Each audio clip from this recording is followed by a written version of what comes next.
He's lost already. That's in Johnson County. I moved down there 14 years ago, and I'm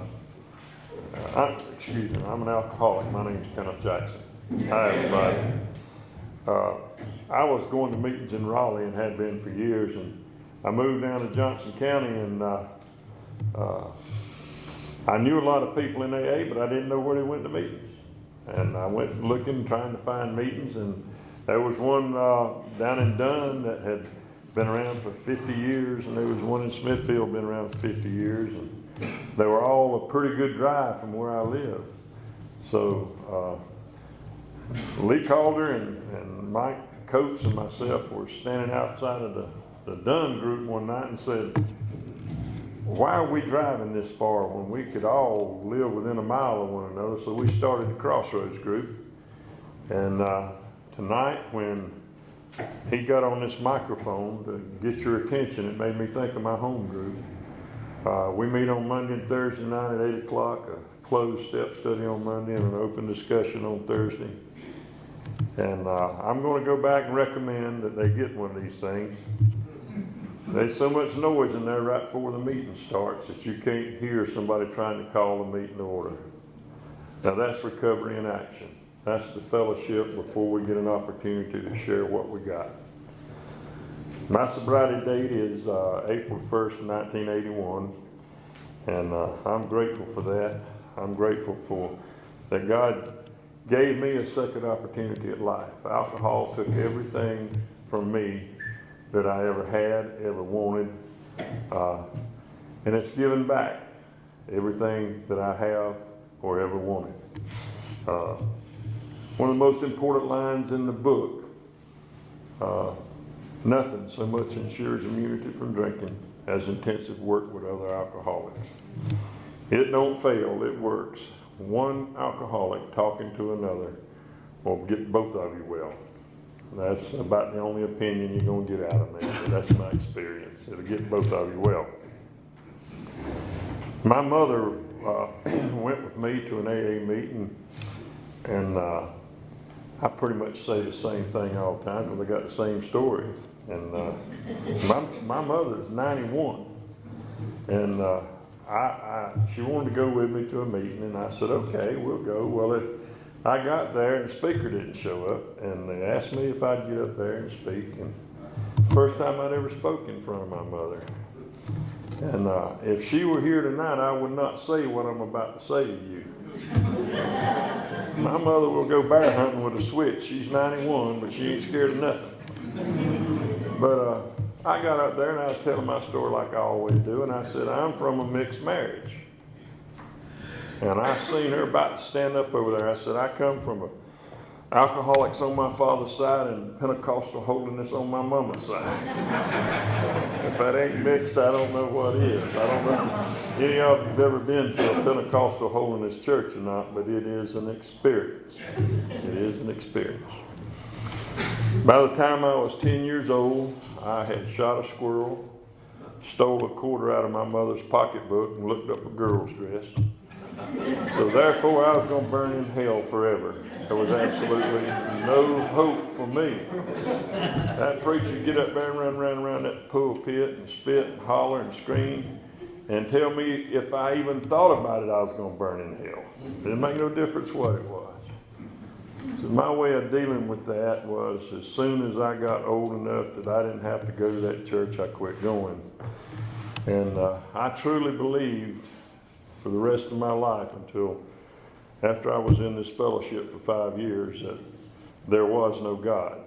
I considered myself a strong agnostic or a maybe atheist, but I did not believe in God. I had my first drink when I was 15 years old, and the only way I know to describe that to you is that it was a spiritual experience. After many searching and somewhat fearless moral inventories, I know a little bit about me today that I didn't know about me then. I didn't know that I was consumed with fear. I didn't know that my fear was a taproot of my less than attitude, low self-esteem. There's a lot about me I didn't know. But I had been on an all-state basketball team. In fact, we'd come down here and whip Cameron, and we whipped everybody down here. And I'd never been in front of a crowd before outside of a basketball court or a baseball field. And I was given an all-state award, and I had to go to Durham to get that award. And my daddy's drinking had been so bad that I had left home when I was 15 years old. My dad was a very violent drunk. He was a mean man in those days. And I took my last whipping when I was 15 years old, and I started to fight back. He won. He had a shotgun. I had a stick of stove wood. And he won, and I had to go. And I finished the rest of my high school in a room over the drugstore down there in a little town called Andrew. But that night that I had to go to Durham, a buddy of mine was going to drive me up there. I had never taken a drink of anything. And we got about halfway to Durham, and I said, Bobby Ray, I can't do this. I'd appreciate it if you turn around, let's go back to Andrew. He said, oh, you'll be all right. I said, man, all them folks has got coats and ties, and I got on what I got on. That's about the best I can do. He said, don't worry about it, you'll be fine. I said, no, I want to go back. He said, look, reach under that seat there and get that paper bag and have your little sip of what's in that bag. I took the lid off of that thing, and I always have had portion problems. My sip was a big old slug, and it was great vodka, and I like to choke to death. It went down, and then it come back up, and it come out my ears, my nose. That was the nastiest mess I ever drunk in my life. I like to choke to death. I spewed it all over the windshield, all over Bobby Ray, all over me. He said, easy, Pilgrim. Gently. So I took a gentle portion. And after about 15 minutes, I didn't care who my dad was. He was a town drunk. He sat up there on the depot on the railroad track. I didn't care what I looked like. I didn't care what my clothes looked like. I didn't care who my family was. I didn't even care anything about that Pentecostal holiness church. For the first time in my life, everything was just as it should be. I had absolutely no fear. It went away. I don't know where it went, but it went away. And that was a very significant night for me. My first drink, my first drunk, my first time of being courageous, my first time of making an idiot out of myself. See, Bobby Ray was about that tall, and he weighed about 125 pounds. And we had to change shirts. I had great vodka all over mine. So I'm up there with a shirt that won't button, telling everybody in that arena how great I am, what a tremendous basketball player I've been. And they finally got me. For a man that wouldn't say anything to anybody, it took them about 15 minutes to get me off that stage. I made a complete idiot of myself. It's the first time I ever done anything like that. But I learned something that night, and I don't think I'm any different than anybody else. I learned at any time that I had to face anything I didn't want to face. Any fear I had to come up against, all I had to do was take a drink, and I mastered that fear immediately. It went away. It would come back, but it went away for the time being. And that became pretty much a pattern for me. If I saw some pretty little girl I wanted to talk to, and she wouldn't talk to me, I'd go out and reach under the seat. When I come back in, somehow or other, before the night's over, we were best friends. It didn't matter what I had to do. I achieved success if I just take a drink. courage was a valuable asset for me. Thank God for the steps of Alcoholics Anonymous. I joined the Navy when I graduated from high school, went to Campbell College on a basketball scholarship, and halfway through the first year, I was 16. I'd made 2 grades in 1 year, and I felt so out of place that I went and asked my daddy, who was not, my mama wouldn't do it, but I asked my daddy if he'd sign for me to join the Navy, and he did. And so I went in the Navy, and I was exactly 1 year and 13 days in the Navy. They asked me to resign. I finished Great Lakes. I got drunk in Great Lakes, Illinois, and got sent back 2 weeks for coming back to the barracks and bringing whiskey with me. I wasn't even old enough to buy whiskey, but when you've been there for 3 weeks, you get a leave, and you could drink in Milwaukee at 18, you had to be 21 in Chicago, but really didn't make no difference. When they turned 4,000 bald-headed sailors loose on anywhere at one time, they just took care of them.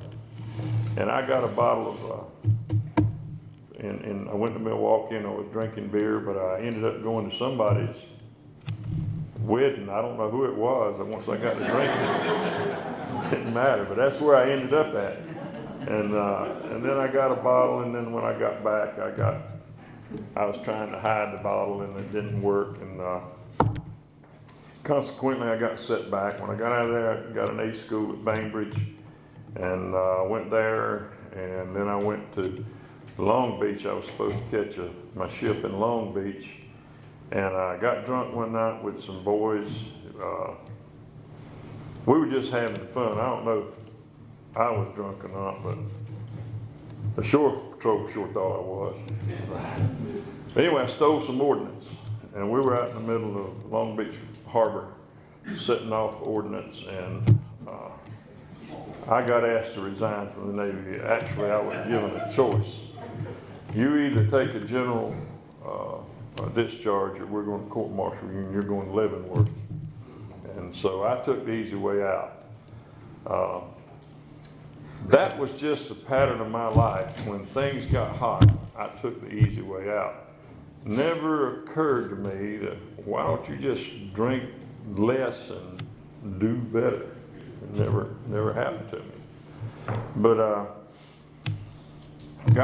after I got out of the Navy, I kind of went on a wild streak there in Raleigh. And I ended up down in Georgia working, and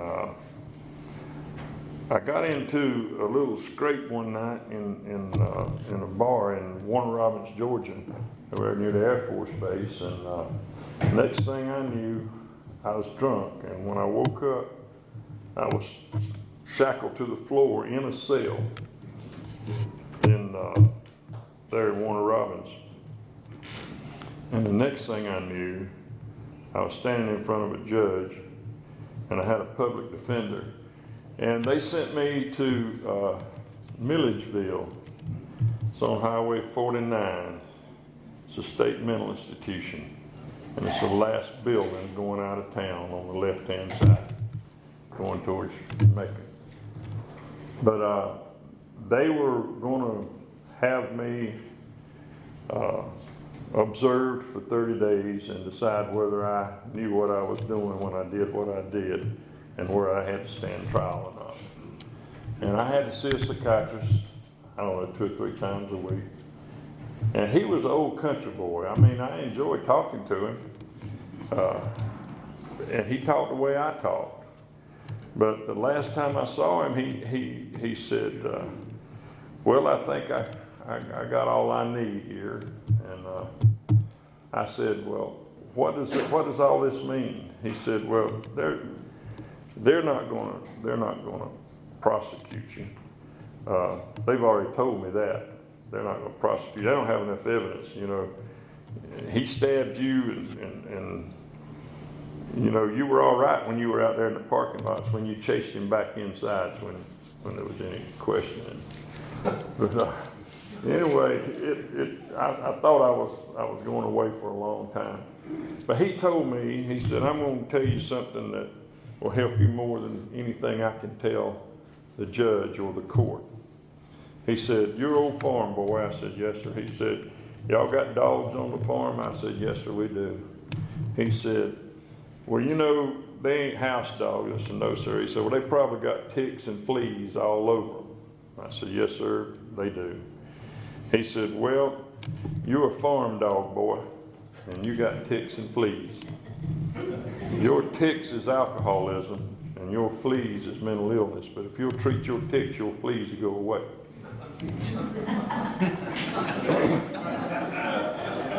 I understood that.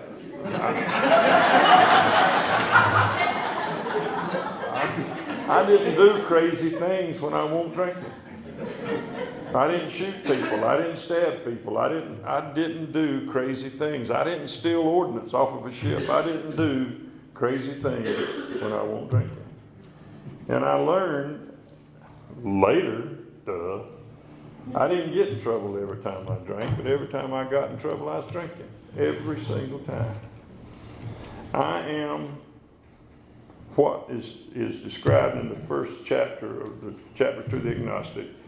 If you cannot control when you drink, or if when you drink, you cannot control how much you drink, then you're probably alcoholic. I was the second half of that first. First time I took a drink, I got every bit I could get my hands on. I drank till I got sick, or I threw up, or I passed out. And that was my history. And I gradually progressed to where I couldn't control when I drank. When I made it to you people, I'd been through 2 marriages, 2 businesses. I don't know how many nut houses, 1 prison, bunch of county jails. I'm just like y'all. I had the same thing y'all got. I did the same things y'all did. And thought it was somebody else's fault. It was anything but me. The night I walked through the first and only treatment center I've ever been to this day, my dad got sober in 1976. And he did it in Alcoholics Anonymous. Now, as bigger enemies as we were, as my drinking progressed, I caught up with him. And I'm glad I got the opportunity to make amends for what I'm about to tell you. After he got sober, I used to go to his house and I'd take a fifth of liquor and sit down at the table, 2 glasses, and I'd pour each of us a shot, and I'd push that bottle over to him, that glass over to him. He didn't take it. He'd push it back and say, "No, thank you." He never said, "Don't drink it." He just said, "No, thank you." And I'm glad that I got to make the amends for that before he passed away. But the night that I ended up in that treatment center, I had been in a poker game and won a bunch of money. And I got to where I couldn't get drunk anymore. Nothing would fill that hole. I could drink, and I was surely unable to drive like somebody normal or walk or do anything or think, but that feeling would no longer come. Liquor would no longer give me that self-assurance that it always had.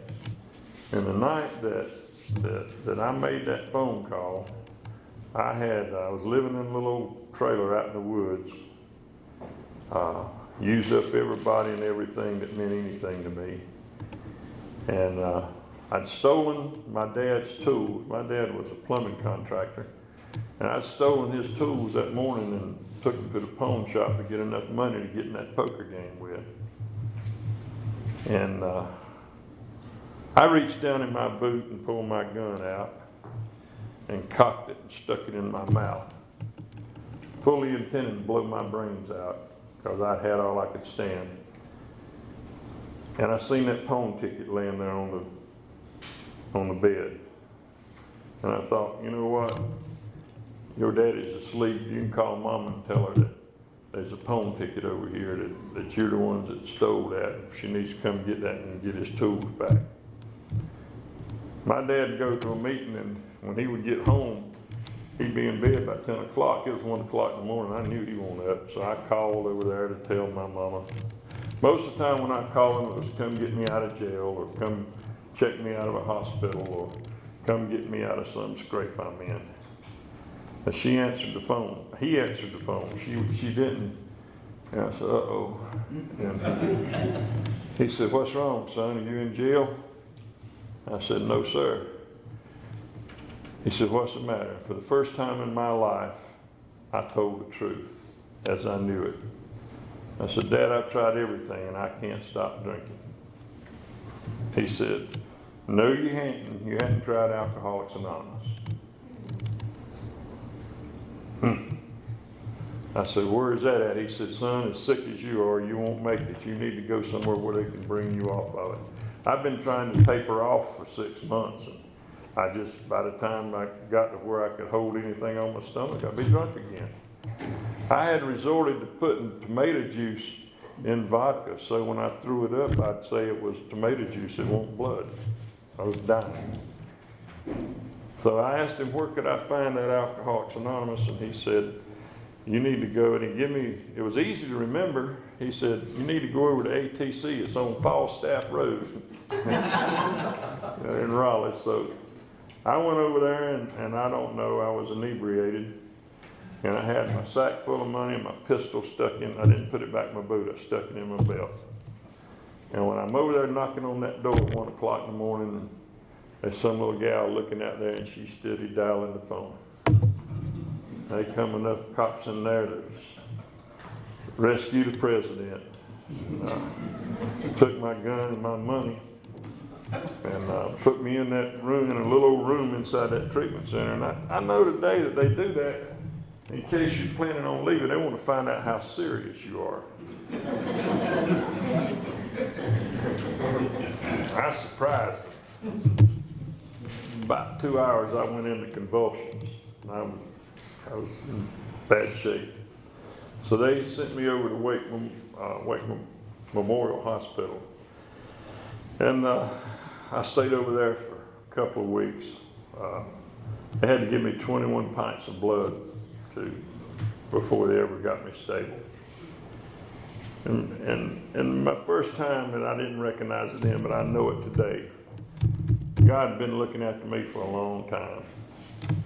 And there was this nurse, when I was in the emergency room, I kept looking up and I could see her over me, and she kept telling me, you're going to be all right, you're going to be all right.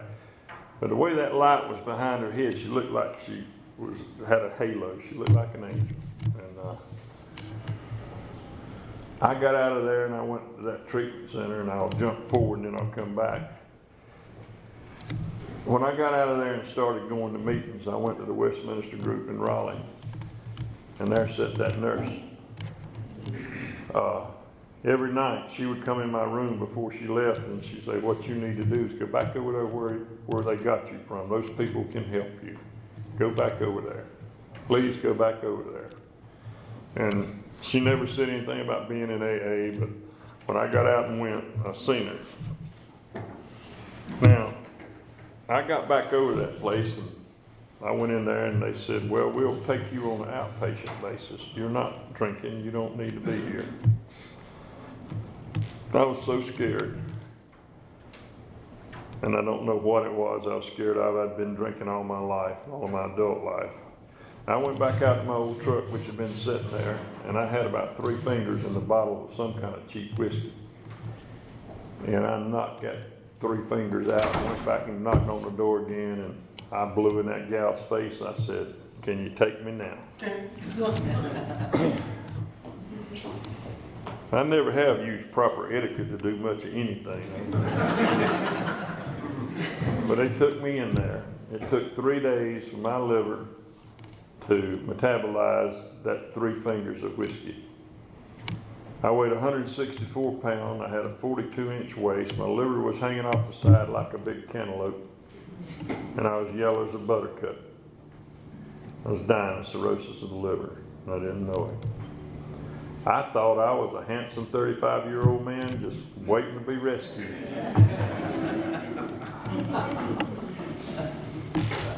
The first morning I'm there, this old guy comes up and beats on the door, pushes that door in and says, "All right, this ain't no dress rehearsal, this is life." I later learned that guy was a professional prisoner. There was a bunch of professional prisoners working in that place. Old Morris Barber. But he had been over at Central Prison and got involved in some kind of program, and he ended up being a counselor over at that treatment center. Well, the first morning I went out into the general population, they had a little old book. You don't see it at all the meetings anymore. It's a 24-hour book. And it's full of these and thous. And they started reading out of that book, and I started disrupting their little conference. I said, if that's all you got, I'll go somewhere else. I mean, I don't need to hear all this stuff about something that don't exist. And there was another professional prisoner that worked there. He was a big old black guy. He's bigger than I am now. And he said, "You sit down, shut up, and listen." I'm from Johnson County. You don't talk to a white man like that where I come from. "I'll just bust your head with this lamp." He started laughing at me. His name was Matt Green.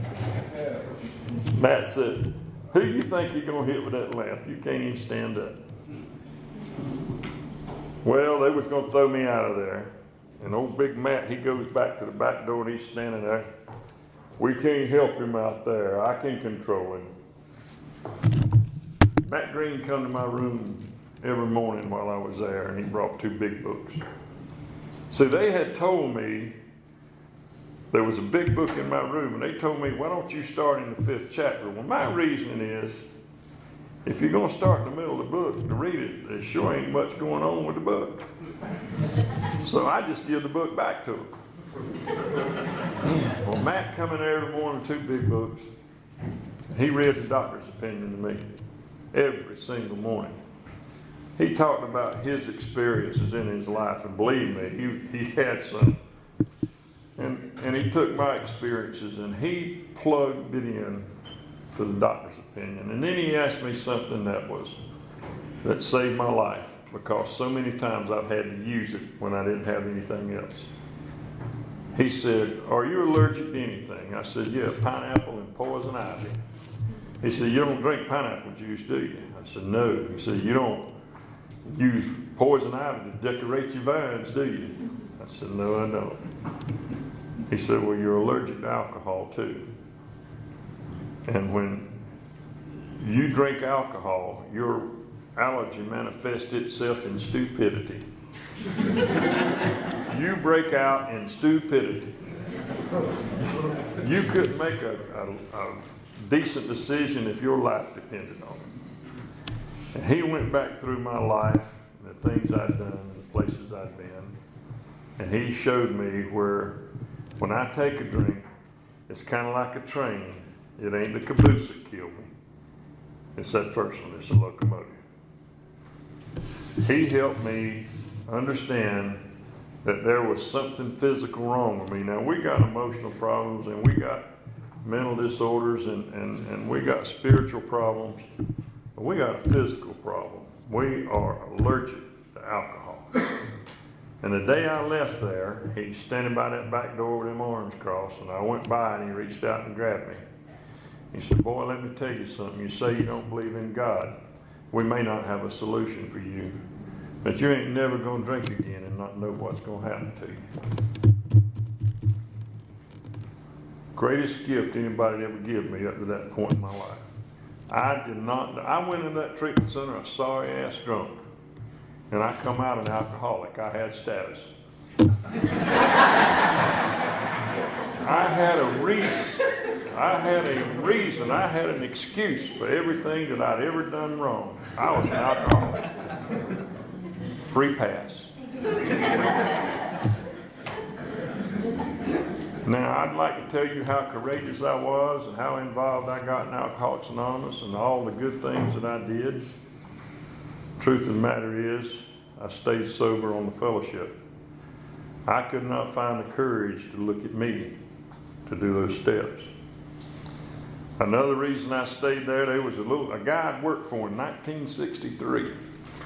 He owned a bottling company there in Raleigh, and I've heard his story. I have heard his story since that time. And he had come into AA and went back out and drank for 7 years. Well, I worked for him during that 7 years, and I tried to kill him. He had me locked up. I pushed a whole story building of bottles over on him, trying to kill him. And, over 91 cents. 91 cents. Well, I'm over at the 12 and 12 there in Raleigh one night, and I got my little bracelet on. This is while I'm in treatment. I got my little bracelet on. I'm sitting against the wall where nobody can get behind me. Here comes this little fella in, and it's worse than y'all making over old school over there. Everybody was hugging him and shaking his hand. He had a twinkle in his eye and a smile on his face. I kept looking at it, and I said, man, I knew that guy from somewhere. Finally, I called on him to say something to me. He said, my name's Dale Starbuck Jr. I love every one of you. Dale was very instrumental in getting those guys at ATC out of prison and getting them involved in that program. But when he said that, the only thing that come to my mind was, now, there must be something in this AA, because that's the nastiest, meanest man I ever met. Look at it. And Dale and I became very good friends until he was killed in an automobile accident. That anyway, I couldn't find the courage to work the steps. Couldn't do it. I got out of that treatment center, and Matt told me, he said, buddy, if you don't ever do anything for anybody else, do something for yourself tonight. Go to a meeting of Alcoholics Anonymous. I went to the Hayes Barton group. I went. I don't know where I was at mentally, but whatever it was, it wasn't 100%, I can tell you that. But I went to that meeting, and I walked in that room. This might not mean anything to you new people, but it will to the older folks. I looked around that room, and everybody had blue hair or no hair. It's a fad to have that blue hair now, and a mohawk and all that stuff, but then, what I'm telling you is all of them was getting on kind of long in the tooth. I looked around, I didn't see anybody I could identify with, so I headed for the door. This little old lady cut me off at the pass. She was 80 years old. She stood about that tall. She was a school teacher. Her name was Mary Alice Poole. She was my first old-timer. She was my first old-timer.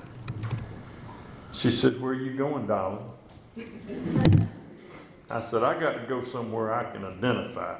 She said, oh, you can identify here. So she asked me to come back in there. And the last thing that she said to me when I left that night, she said, honey, we're going to have a meeting Friday night. Why don't you come on back and sit with me? And this went on, and I got this thing in the back of my head. That old woman won't be ashamed of herself trying to get on the job. My goodness.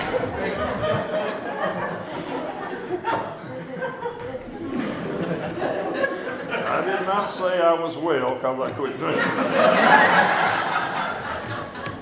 But I come back on Friday night and I sit with Mary Alice. And this goes on. This starts a regular thing. We are together every Monday night and every Friday night. She didn't hit on me either.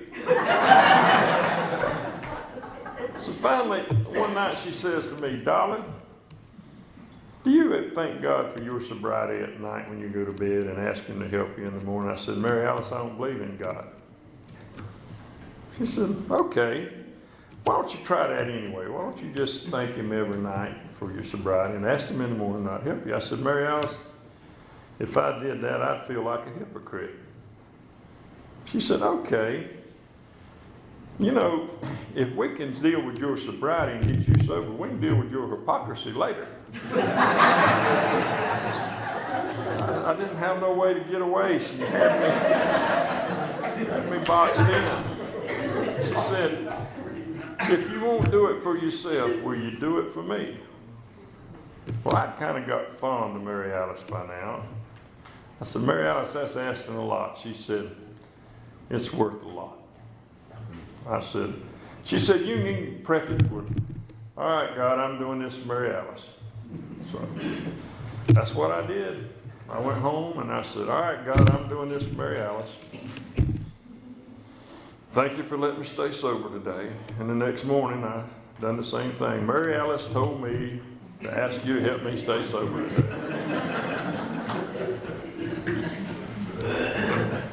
Mary Alice died in 1985. And I don't know when I quit praying for Mary Alice and started doing it for myself. Somewhere along the line, getting involved in those steps, doing the things that were suggested for me to do, things started to change. Got hooked up with this old man, George Anderson. He's 10 days old in water. Everybody called him the old man. He talked in isms of some kind or other. He would never call me, he would never say, you're a know-it-all or you're smart. He wouldn't say anything like that. He would say something like, boy, you can't teach a man something that knows everything. It'd take me 2 days to figure out he just called me a know-it-all. I couldn't get it. He would say things like, my God's too polite to talk when I'm talking. Took me another 2 days. Sit down, shut up, and listen. He would say, pride is just like a tomato. You're as ripe as you're ever going to be right before you fall off the vine. Boy, you're on the way to the ground. He just talked in isms, George-isms. But George helped me find somebody to work the steps with.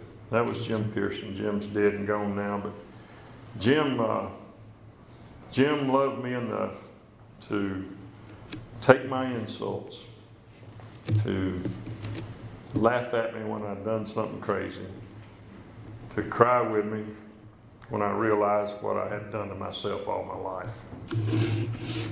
Jim helped me go through the steps, and as we moved along, I quit fighting. I guess that's the first step in acceptance is quit fighting. It's quit fighting. So I started doing things that George suggested, that Mary Alice suggested, that Jim suggested. And I couldn't figure out why anybody wouldn't ask me to sponsor them as smart as I was. I mean, I'd had Bill Johnston for a sponsor, George Anderson for a sponsor. Man, I had the cream of the crop for sponsors. Anybody ought to see with that kind of sponsorship line that I had to be something special. I had to know something. Didn't work out that way. Well, finally, when I found the courage after 4.5 years to work the steps, my life started to change. Something else happened at 4.5 months that's real important I want to tell you about. I got enough time to tell you about it. I had been diagnosed a drug addict or an alcoholic. And if you have, you can't operate in interstate commerce. Well, I went back to that treatment center and got me a letter that said I'd been cured. And I took it to the people that I needed to get it in their hands, and they let me go back to work. Well, the first load I took out, I'm headed to California. I'd loaded on Saturday, and I went to a meeting on Sunday, and then I left. Over about the Tennessee line, I run up behind a guy with an Easy Does It bumper sticker and a CB antenna on his car. I asked him, was he a friend of Bill Devin's? He said, yes. We got to talking on the radio, went to another channel, and he said, there's a meeting over here at the Flatiron in Knoxville. If you want to, let's pull in there. We'll catch a meeting. You got time? I said, yeah. So I parked out there at Strawberry Plains Parkway, and he picked me up, and we went to that meeting. Everybody in there knew him. I sat down beside this lady and had me a cup of coffee, and she introduced herself. And finally, she reached over and she said, how long you been sober? 2 years. Well, meeting's over, we jump in the car, we're riding out through there. The time changes over about Cookeville, Tennessee. And we're coming into Nashville, and he said, I know where there's a meeting at over here off of Broadway. So you want to go to another meeting? I said, yeah. So we whooped in there to Red Ace, and he picked me up, and we went to the meeting. Somebody asked me how long I've been sober. I said, 4 years. We got over to Memphis about daybreak, and he said, I got a group of guys I meet with over here in the morning. Don't you want to come eat breakfast with us before you go on? I said, yeah. 7 years. If I had gone with him much further, I'd have been one of the co-founders.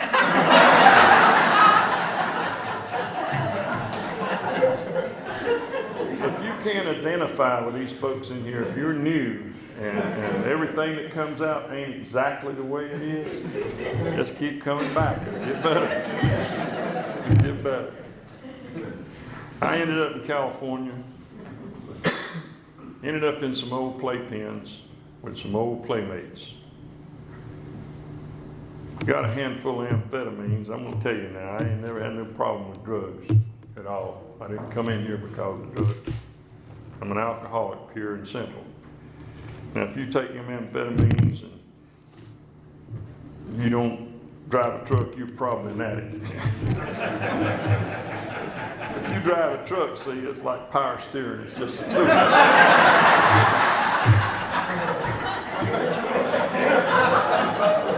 That's early sobriety rationalization. That's what that is. So, we're coming back across country. We end up in Pasadena, Texas.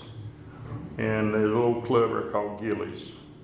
So we're all out there on the highway talking and making our plans. And a friend of mine who's dead now, he blew his brains out, drunken stupor. Reached up in the side pocket of his truck and come out with a fifth of liquor, and he took the cap off of it and he skipped it across the parking lot. I'm watching that thing bounce as it goes. He handed me that bottle and he said, here, Shaker, you get the poison. And I don't know who I'd seen it, where I'd seen it, or what I'd seen. But for one brief instant, my mind said, if I take a drink, you might as well throw that lid away, or you won't need it. And I handed it back to Jim, and I said, Jim, I need a chaser. I'll catch you later. And I jumped in my truck, and the next time my feet hit the ground, I was in Raleigh, North Carolina. I put that truck up for sale. I went back to Alcoholics Anonymous, and I did the best I could to be at a meeting every night. That scared me so bad. The only time I've ever been any more afraid in sobriety is I had some surgery. And when I was coming to in the operating room, my first thought was, oh my God, I got drunk.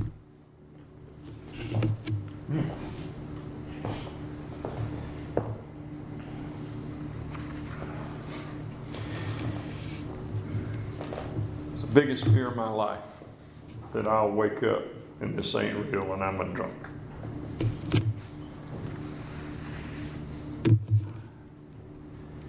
Alcoholics Anonymous changed my life.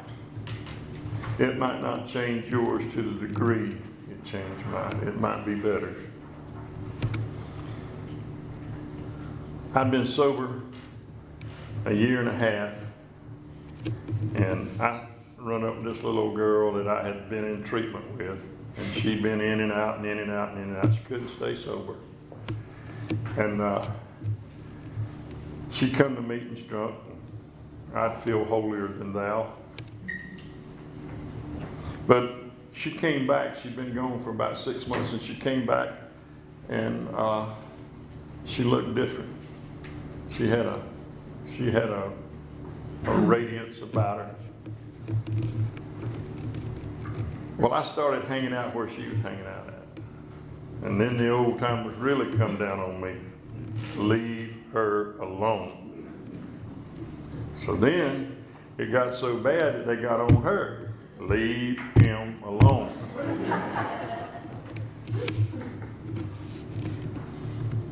She's got 32 years.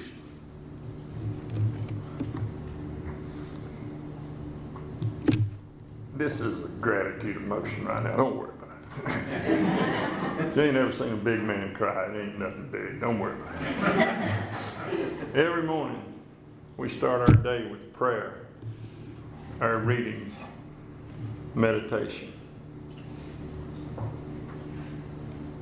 We've been doing that every day, 25 years. I couldn't do it when I first come in. I didn't believe, I truly believed I didn't believe in God. But I want you to know that Susan, my wife, we got married in 1985. She is the best example of the results of the 12 steps that I personally know. She makes my life easy. She makes me look at me. She makes me want to be better, more honest, more truthful, more loving, more kind. She makes me want to practice the principles just by what I see her doing and how she treats people. The miracles that come into my life with people that I've met, that I've had the opportunity to sponsor. God. Seems like every time things get a little tough, a newcomer will show up, and I forget about all my problems. I get that newcomer, and we get to talking about it, and I try to ask a lot of questions, which Jim did, to see if they're interested in finding a solution to this problem of living one day at a time without a drink. You've heard my story now. So I'm going to tell you what my morning prayer is, and hopefully you'll see where my life is my prayer. Father, thank you for letting me wake up this morning. Thank you for Alcoholics Anonymous. Thank you for being there before I knew you were there. Father, please guide my thinking today, and please help me treat people the way I want to be treated. And if you've got something that you need for me to do, help me find a way to become aware of just what it is. Your will, not mine, be done. Thank you.